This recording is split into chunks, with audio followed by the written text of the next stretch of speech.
All right. Hey, everyone. Um, so, one of the reasons that I pushed uh, this video back a day is because I had a lot of problems with getting these recordings. I'm trying something now where I'm kind of like double recording with two different things because I literally recorded the entire video lecture for this, which was kind of long, and then um, it didn't take it, got deleted. So this is the second go around. And because of that, some of the stuff in here is going to be already written out because I'm not going to rewrite it like I did the first time. But I'll everything that I went over the first time, I'll still go over here. So today is the science section of this, the 1-2 notes, the three strategic themes. We did sustainability and stewardship the other day, and now we're doing science. Okay, as it says here, science is using logical processes to gain information necessary for humans to improve their welfare and promote the health of the natural systems that support human life. That's kind of a way of looking at it that is um, that focuses, somewhat with the environmental and stuff like that. If you're thinking about science just in general, science is just a way of examining and analyzing the natural world around us, um, and discovering why or how things occur and or coming up with solutions to questions or problems. Just an orderly and logical um, way of doing that is all science really is. Okay. Uh, so the the order of the notes in here, actually, I'm going to skip around a little bit because of some stuff that I want to go over. So I'm going to actually skip forward in the science section to the third page here um, with the other information. And that's a couple of definitions: scientific theory and scientific law. So, one of the issues we have in science is this idea that um, the concept of what a scientific theory and what a scientific law are. And the problem with that comes from the difference between how the terminology is used in science and how it's used in everyday talk.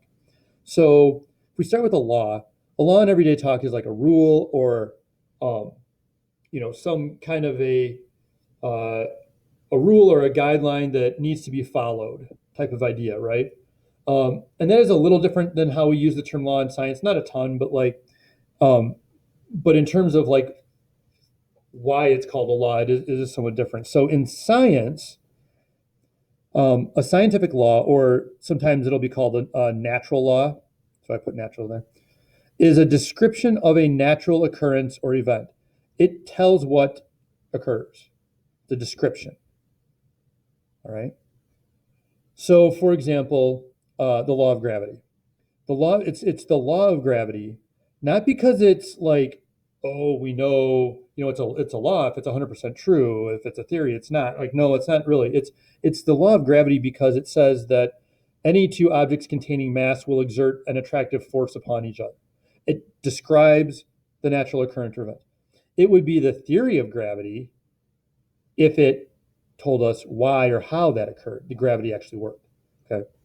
So a scientific theory now. Now, this is the one that a lot of times people don't understand because they don't understand the difference in terminology.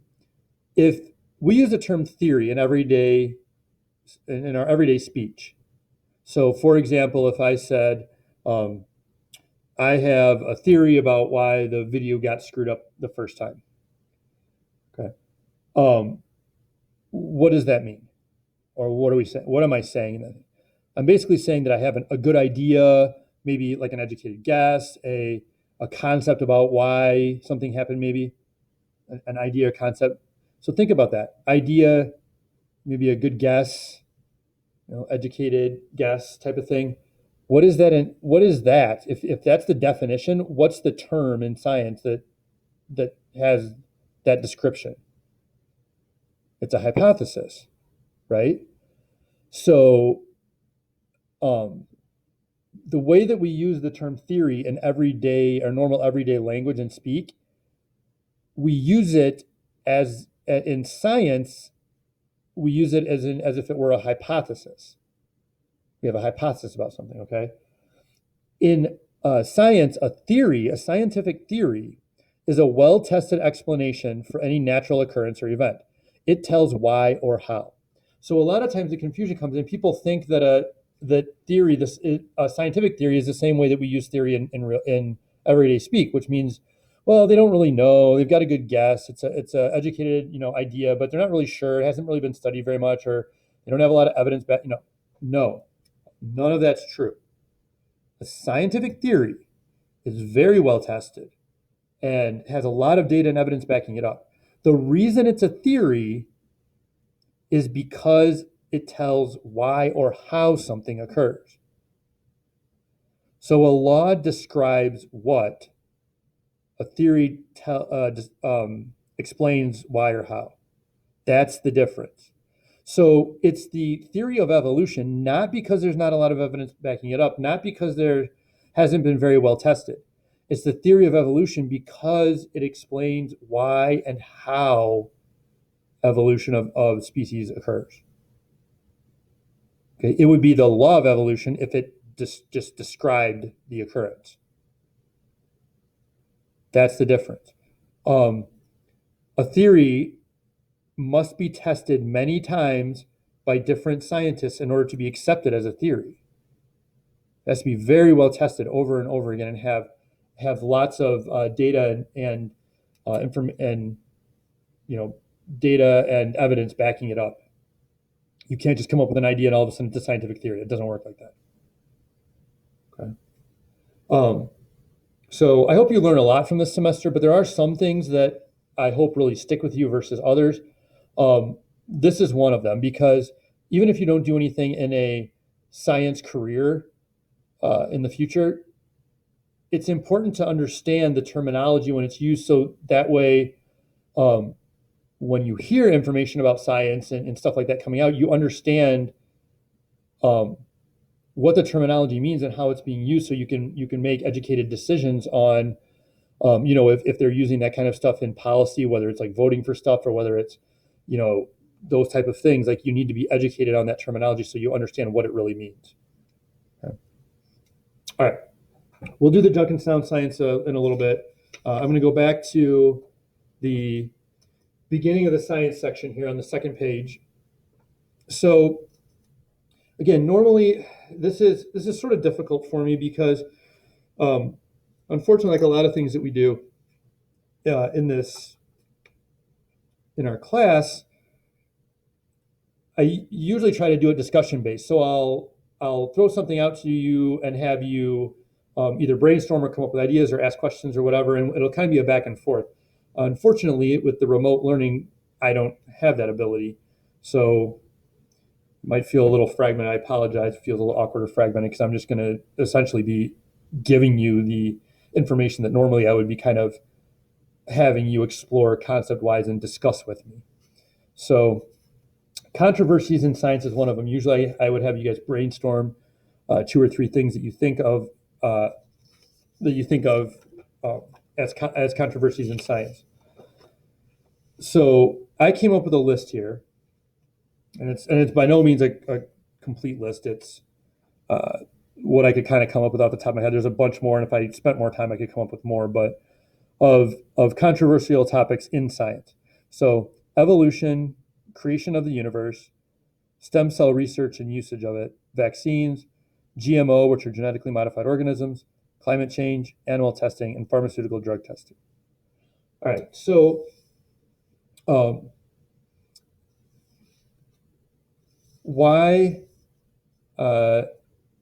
what causes controversy in topics related to science? Well, our book has identified 4 main sort of reason for that. We've got new information, which is essentially new data or information being discovered or coming to light that can contradict currently held scientific ideas. So take, for example, way back when people thought the earth was flat, and then new information came out as they explored and sailed to different areas and got more data and more information, and they realized that wasn't true based on new information that they were gathering from exploration and stuff. That would be an example of new information. Okay. Complex phenomena. Complex phenomena means things that have many different variables, like a lot of things go into them, or things that have information that can be difficult to understand. Just from strictly the standpoint of, if it's a difficult concept to understand, it can lead to controversy because people really don't understand how it works and have misconceptions about the information or how it works or whatever. Or if there's many different variables that go into it, it can be hard to sort of pin down cause and effect and true impacts within the topic. Bias.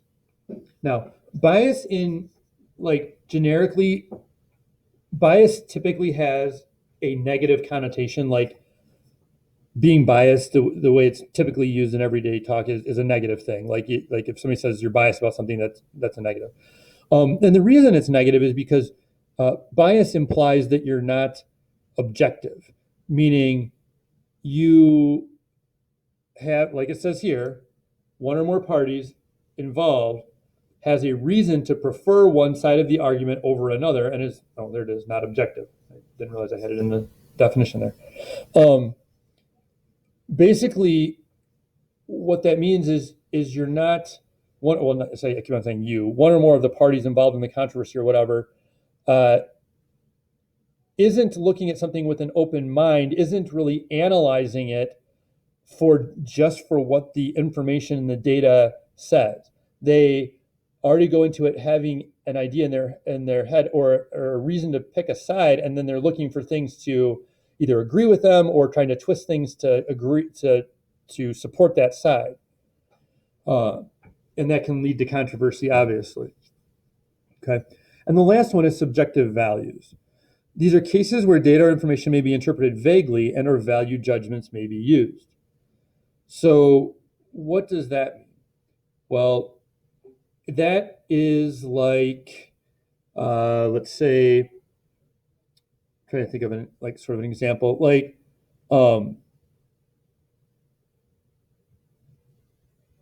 if you say something is okay, this is a weird example, I don't know why it popped in my head, but say you're using like a teeth whitening product and you say that this product works the best. Okay, well, that's kind of subjective. Like, what do you mean by works the best? Does it whiten your teeth the most? Like, maybe there's a product that it'll whiten your teeth to like blinding white. Like, you look and stare into a headline, you look at somebody's mouth and it's like weird, crazy, super, super white teeth or whatever, Well, that might not be the product that works the best to some people. Like that, I don't want to look like some kind of freak with a headlight in my mouth. Like I want my teeth to be whiter, but I want it to remove stain, but I want it to look natural, or whatever. So it might not whiten it as much, but it might be a better, so that, that term that's what's the best one to use, like that can be subjective. There's different ways of looking at it. That's what this subjective values one means. Now, there is another sort of reason or category that I feel they could add to here, and that is moral or moral, ethical, which kind of religious stuff falls under too, like moral, ethical beliefs or moral, ethical frameworks for a person. I've gone to kind of like putting that under subjective values or bias a little. Again, bias not meaning that it's like negative, like, oh, it's more of like, there's a reason that you're picking a side and you're not really looking at it objectively because of your belief system or something. Could be in one of these two, sort of, to put into those. But I think you could almost create a category itself for like moral, ethical, sort of reasoning and conflict. All right. So now going to this list that I created, what I normally do is, and I did this in the first videotaping I did, but is I go through each one and talk about it, and then I label it with one of the four reasons or more of like, so why is this thing a controversy? So I've got the four here: new information, complex phenomena, bias, and subjective values. So you can kind of see I've already got it labeled. I'll talk through some of them. So evolution. So evolution of species or whatever. This most of the objective, um, I wouldn't say objection, but like the controversy in it comes from religious objections to the concept of how species are created and that kind of thing, right? So that'd be like a moral or ethical framework type of idea, you know. Now, it's the theory of evolution, right? So one thing though, um, there can still be controversy, but that people should understand is that it's not the theory of evolution because, oh well, it's just one guess. Like they haven't really studied. They don't. There's not a lot of evidence. They don't really know. It's just kind of no. It's the theory of evolution is very well studied, has a ton of scientific evidence backing it up, has been researched by many different scientists. It's the theory of evolution because it explains how evolution occurs. It would be the law of evolution if it just described evolution itself, like the event or the mechanism of evolution. But the theory of evolution is explains how species are created. So that's why it's a theory. Okay. Um, but so that's kind of like subjective value. There's not really much of the other. Like I said, you could say bias, not necessarily in a negative way, but like people having a different reason to prefer one side, not just looking at the scientific evidence type of thing. Um, so the second one, creation of the universe, is very similar, right? We have sort of like religious objections to it, um, which, or I shouldn't say objection, like differences, which can lead to controversy under subjective values. I also put complex phenomena because obviously the creation of the universe is extremely hard to study, like figuring out mechanisms to study it and data and how it's analyzed. So it's kind of complex. You could also put new information because as we learn new information about the universe and different aspects of it, matter, antimatter, dark matter, all these kind of things, and radiation, background radiation, all this stuff. Um, as we find out more new information, that can lead to a better understanding of the universe and therefore a better understanding of how it was created as well. So you could put that there, and there are um, scientific hypotheses about like string theory and all of these other type of things too. Um, so all right, stem cell research and use. Now, if you don't know what stem cells are, for those of you who don't know, really really briefly, when a uh, when an organism is created, obviously, sperm and egg come together, whatever, and it creates a embryo, and then eventually it turns into a fetus, right? Um, so as the fetus is growing, like it doesn't start out like when your bones are being developed and your organs are being developed and all of this stuff, like it doesn't just start growing bones. Like the cells, the initial cells that are created, um, are called stem cells. And stem cells are kind of like the Swiss Army knife of cells. They can be a ton of different things. So, like for example, you probably know from bio and stuff in the past, like there's certain types of tissues and cells in our bodies that don't regenerate. Like this is why when people get damage to their spinal cord, break their back and sever the spinal cord, something like that, to become paralyzed because the nerve cells that make up, the nervous system, they don't regenerate, they don't heal. Other things like cartilage doesn't regenerate or heal. So those type of cells don't heal or regenerate. Um, so what happens is like stem cells were the original cells. Like they stem cells could a stem cell can turn into two or three or four different types of cell. Like a stem cell could maybe turn into a heart cell, a muscle cell. A stem cell could turn into a skin epithelial tissue cell, like this type of thing. So it's sort of very versatile. Well, because of their versatility and their ability to turn them into some of these things that can't regenerate, like other tissues, like neurological tissue or cartilage or things like this, they're very valuable in research in terms of uh, for health aspects of helping people um, regenerate things or create, like, so the idea of like maybe somebody who became paralyzed like might be able to reverse that if they can get stem cells to to generate neurons and nervous tissue cells and stuff. So question is where do you get stem cells? And that's where the controversy comes in.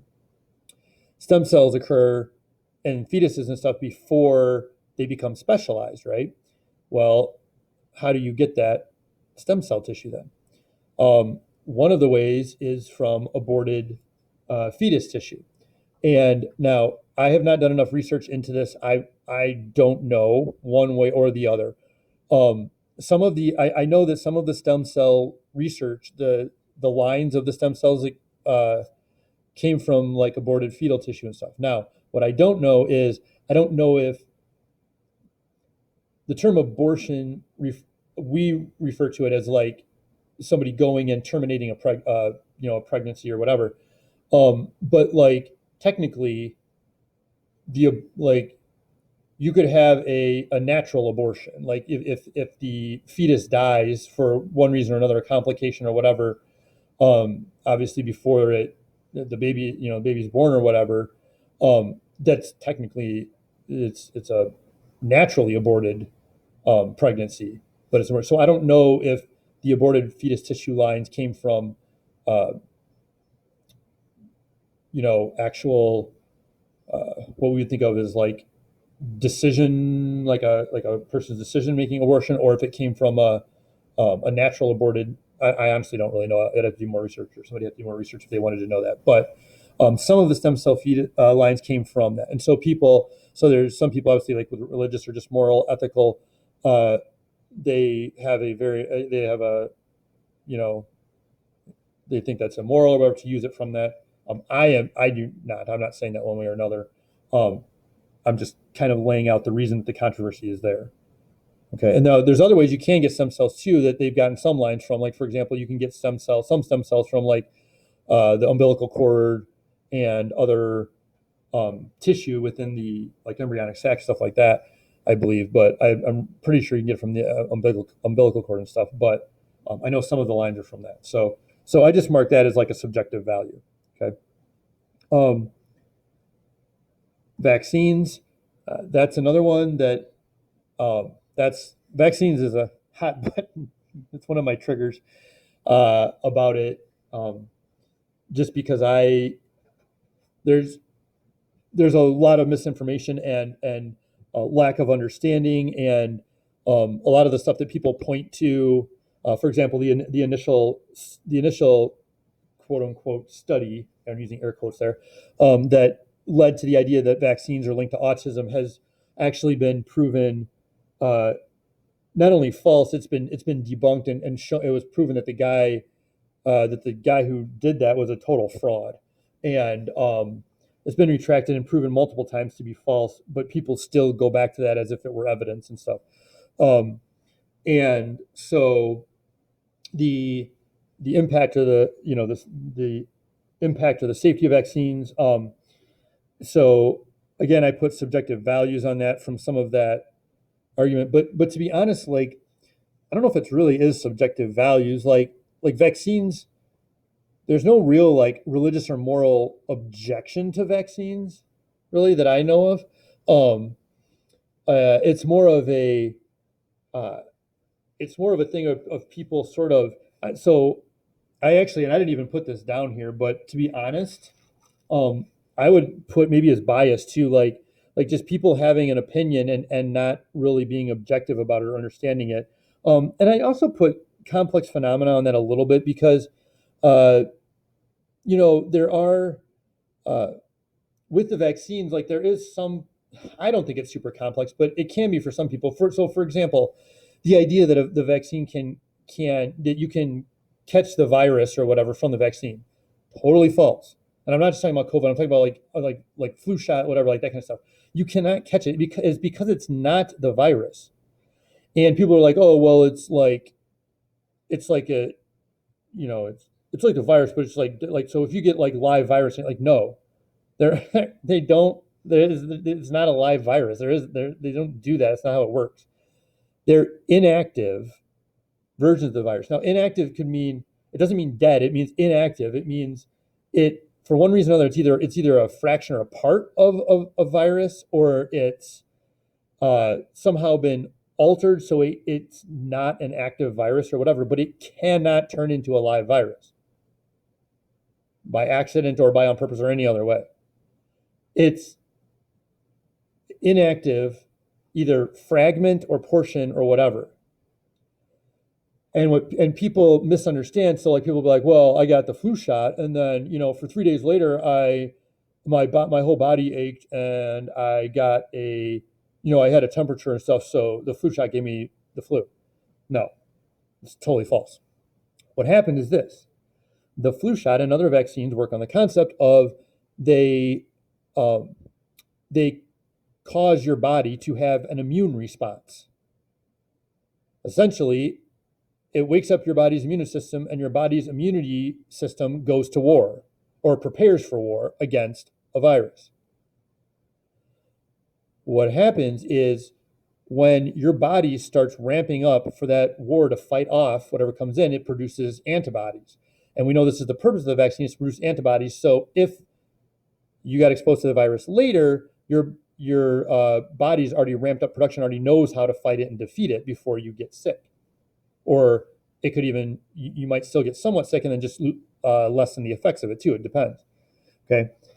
But what happens, so like say you get you say not the vaccine, but say you actually get the flu. Well, you get body aches, you might get chilled, you get, fever a little bit or whatever, probably lasting a lot longer and be a lot more severe. But why do you feel some of those things? And people think it's because you got sick with the virus. Well, yeah, it is. But the reason you're feeling some of those things, and the reason like you're getting a fever, and the reason that your body aches is it's actually because your body is having an immune response to the virus and trying to fight it off. So like the increased fever is actually your body trying to fight off the infection. It's like the immune response. So when you have an immune response to the vaccine, you're getting some of those symptoms, but it's actually the symptom of your immune system ramping up, not a symptom of actually being infected with a virus. Okay, but for example, that it's not super complex, but it's complex enough that some people don't understand that. A lot of people don't understand that. So I could put complex phenomena on that too as well, somewhat. Okay. GMOs, genetically modified organisms. I'm not going to spend time going through every single. You can kind of see GMOs, genetically modified organisms. I put a bias. Some people can have a bias for one side or the other because it can financially impact them. Complex phenomena in terms of creating the GMOs and how they can affect people, stuff like that. Climate change is a big one. We know climate change is occurring, but there's so many different variables that go in and impact it that it can be very difficult to sort of nail down how much one thing is impacting climate change. So complex phenomena for sure. Sorry, there. Bias because, so for example, say like the fossil fuel industry has an inherent bias to fight against it because they don't want to be regulated in terms of, pollution or things like that. New information too, because as we gather just more and more data on climate change, we're learning more and more about the impacts and the effects and what's occurring. So new information doesn't necessarily mean it's not occurring. It's just adding new information, giving us even a better idea of what is actually occurring with that. Okay. Animal testing, put subjective values with that. Pharmaceutical drug testing. This is because when a pharmaceutical company develops a drug, they have to pay for all the research and development, but then to make it through the FDA like approval thing, and you're seeing some of this with like the COVID vaccine stuff, but they actually have to pay for the trials. Well, they have an inherent desire, like they put all this money in, they have an inherent like desire for this to actually pass the trials and then get put in so they can make some money off of it and not lose money. So they hire the scientists who actually do the testing. So there's a risk, doesn't mean it happens a lot or all the time or whatever, but there's a risk of, because they're the scientists are hired by the people. So basically their boss and is the pharmaceutical company, and the pharmaceutical company wants a certain outcome, so there can be a risk of bias in it. New information, because as you develop new drugs and stuff like that, new information comes out about how they work and effectiveness and all that stuff. And one other thing to say just about science in general and controversy and people sort of understanding it and evaluating it, which actually is going to get into our next section, is the idea that like you're seeing real life science go on around you right now with COVID. The people look at it and they want like answers. So, scientists and, health officials and stuff will come out and they'll say one thing, they'll get an idea about, what do they think is the best for preventing spread and for keeping people healthy and doing this, and they'll tell people that or whatever. And then 3 months later, they'll come out and they'll say, well, actually, that's not really as important as we thought. Like, it's more important you do this or whatever. And then people are like, oh, well, scientists don't know what they're talking about. They don't know any better than Jim Bob down the street. He knows just as much as they do. And, we can't trust anything that, the scientists say. They're constantly changing their mind. Like they don't really know what they're talking about, blah, blah. Like that's not really true at all. The problem is what's happening is science is unfolding at a really rapid pace, and it's unfolding right in front of our eyes. Science is messy. It's not ideal. Science is figuring out how things work, what's going on, and how does that occur? Well, you come up with ideas and concepts, hypothesis about why something is occurring, the mechanism, and then you have to figure out if that's right or not. You have to get data, you have to test. So COVID's a brand new virus. They don't know a lot of stuff about it. They're finding out more. And as more things come along, they can refine the hypothesis and go back and change it, about certain things. So yeah, some of the stuff that they thought originally might not have been right. That doesn't mean they're bad scientists. Actually, that means they're good scientists because it means they're testing it. They're analyzing the data and constantly updating their, concepts and how it works. That's how science works. It's not like you don't have something happen and then you just all of a sudden understand it and are right like 100% of the time right from the beginning. That doesn't work that way.